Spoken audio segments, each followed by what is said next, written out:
आदरणीय स्वामी भक्त राय परांजपे लिखित स्वामी स्वरूपानंद जीवन चरित्र आणि तत्वज्ञान या ग्रंथातील काही भागांचं वाचन आपण ऐकत आहोत. आज ऐकूया या ग्रंथातील प्रकरण 13 श्री सद्गुरू संप्रदाय आणि त्यांचं स्वरूप याचा भाग पहिला. सद्गुरू गणनाथ उदार समर्थ घाली नयनात ज्ञानांजन सहज समाधी सापडले धन लाचावले मन तया ठाई चालता बोलता न ढळे आसन न भंगे ते मौन कदा काळी स्वामी म्हणे लाभे अवीट आनंद लागलासे छंद स्वरूपाचा.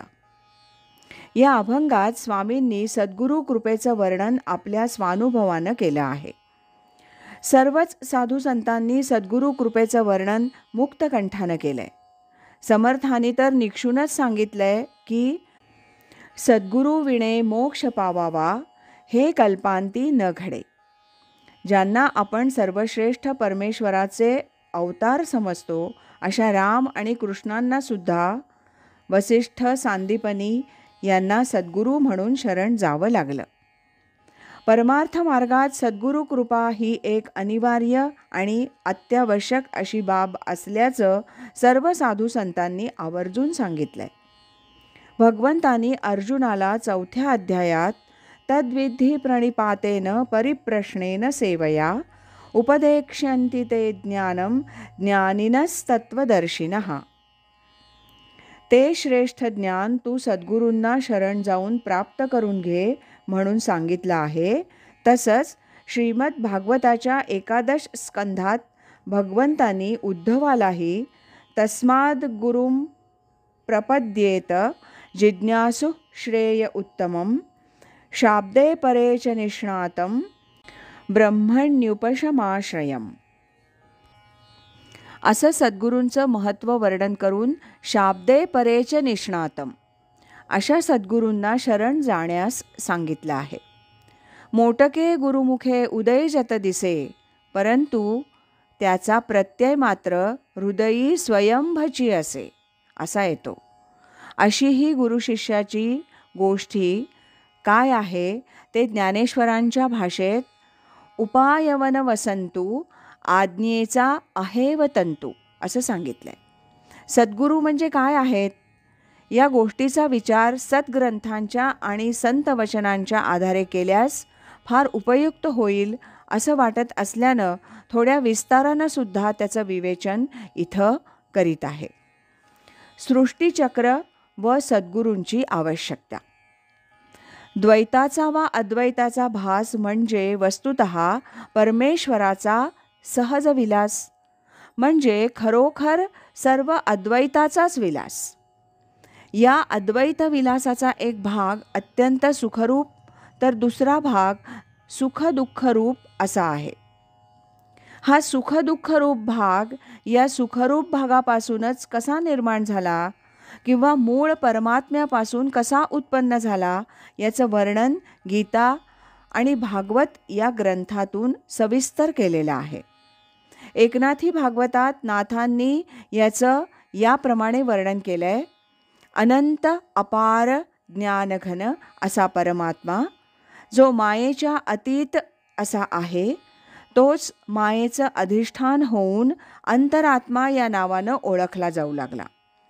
सर्व मायेला तोच व्यापून राहिला असल्यामुळं त्यालाच परमेश्वर हे नाव दिलं गेलं आणि तो मायेचं नियंत्रण करीत असल्यामुळं त्यालाच ईश्वर ही संज्ञा प्राप्त झाली. तोच परमात्मा अविद्या मायेच्या ठिकाणी प्रतिबिंबित झाल्यानं जीव हे नाव पावला आणि देहाचा अभ्यास घेऊन अहंकार या अवस्थेला आला. यापुढे तोच मन, इंद्रिय आणि देहाचा आकारही झाला.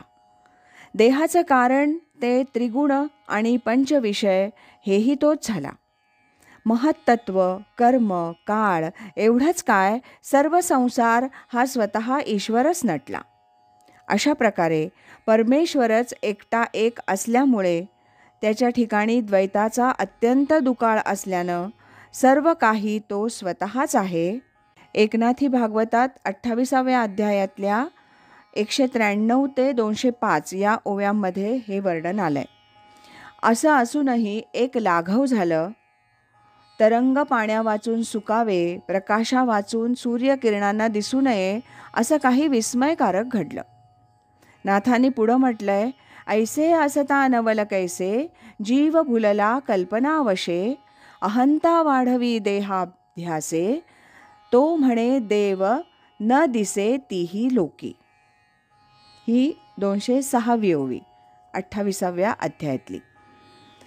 देहच मी ही भावना दृढ झाल्यावर जीवाची स्वरूप स्थिती नष्ट होते. स्वतः सुखरूप असूनही मला सुख मिळवलं पाहिजे असं त्याला वाटू लागतं. परंतु अशा सुखासाठी केलेल्या प्रयत्नानं आपण सुखी होत नाही हे जीवाला जेव्हा दिसून येतं तेव्हा तो परमेश्वराचा म्हणजे वस्तुतः स्वतःचाच शोध करू लागतो. पाण्याला तहान लागावी तसंच हे घडतं. हीच जीवाची या सृष्टीचक्रातील खऱ्या परमार्थाची अवस्था असते. अशा प्रकारे संसार दुःखातून सुटण्याकरता सद्गुरूंची आवश्यकता उत्पन्न झाल्यावर त्याची सुटका करण्याकरता परमार्थाची गरज उत्पन्न होते. वस्तुस्थितीच्या अज्ञानातूनच ही गरज उत्पन्न होते आणि त्यातून सुटण्यासाठी जीव जे प्रयत्न करतो ते अज्ञानजनित म्हणजेच भ्रमरूप असल्यामुळे जीवानं केलेले सर्वच प्रयत्न इथं विफल ठरतात.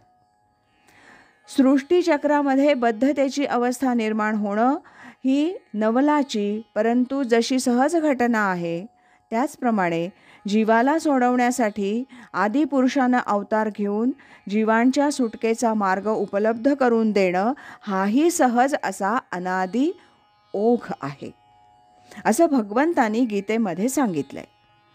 भगवंतांनी मीच हा योग विवस्वानाला दिला असं म्हटलं आहे.